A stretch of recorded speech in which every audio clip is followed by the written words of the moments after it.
The mysterious death of Elisa Lam.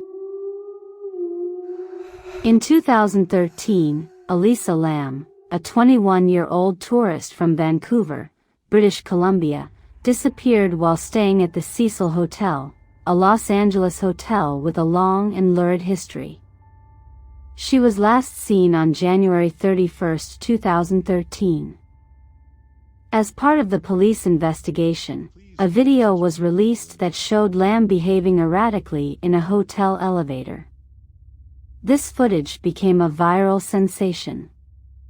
On February 19, 2013, Lam's body was found inside a water tank on the roof of the hotel. Her death was later determined to be an accidental drowning, though the exact circumstances that led to this remain unclear. Early life. Lam was born on April 30, 1991. Lam's family immigrated to Canada, where they opened a restaurant in Burnaby, British Columbia. Lam was a student at University Hills Secondary and the University of British Columbia. On January 26, 2013, Lam checked into the Cecil Hotel, also known as Stay on Main, which is located in downtown Los Angeles near Skid Row. Early in her stay she was relocated from a shared room to a private one due to odd behavior. She was last seen in the hotel on January 31. Her parents, David and Yina Lam, who'd been in daily contact with their daughter, quickly reported her missing. Lam's belongings, including a wallet, ID and laptop, had been left in her room. A Los Angeles police bulletin about Lam's disappearance mentioned that she spoke English and Cantonese, used public transportation, possibly had mild depression and was ultimately headed to Santa Cruz, California.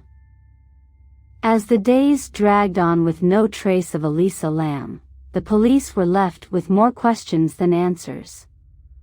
Desperate for any lead, they issued a haunting appeal to the public. And with that plea, they released a video that would become the catalyst for an unsettling obsession. The video was like a glimpse into the abyss, a descent into madness.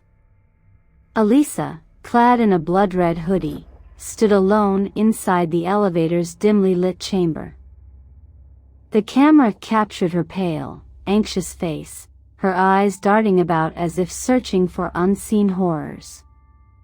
It was in this elevator, a metal box suspended between floors, that the veil between the living and the unknown seemed to thin.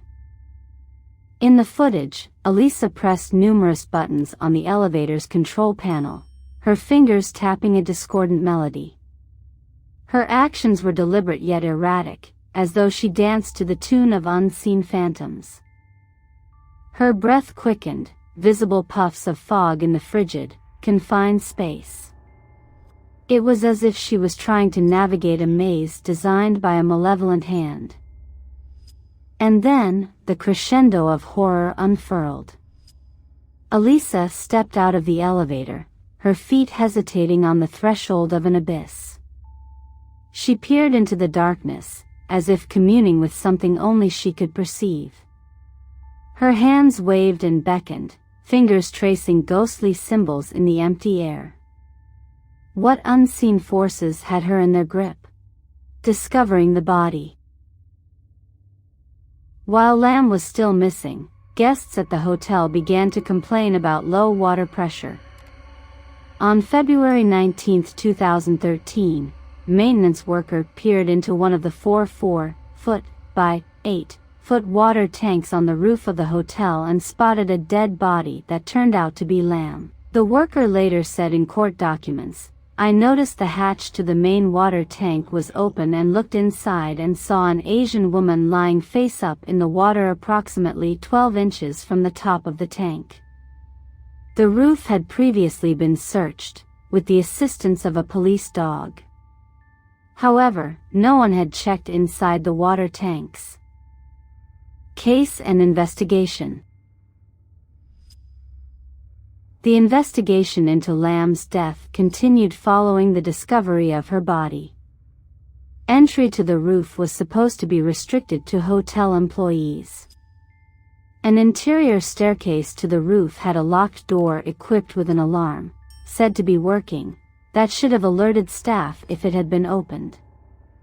3 fire escapes also provided access to the roof. Following further inquiry, an autopsy and toxicology tests, the coroner issued a ruling that Lam had accidentally drowned. There were no indications of physical trauma on her body, and no drugs that might have contributed to her death were found in her system. The coroner's report mentioned Lam's bipolar disorder as a significant condition that played a role in her death.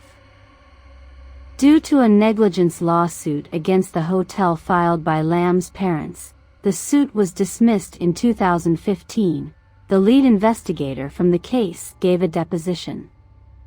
"My opinion is that she fell off her medication, and in her state, she happened to find her way onto the roof, got into the tank of water," Detective Wallace Tennell stated.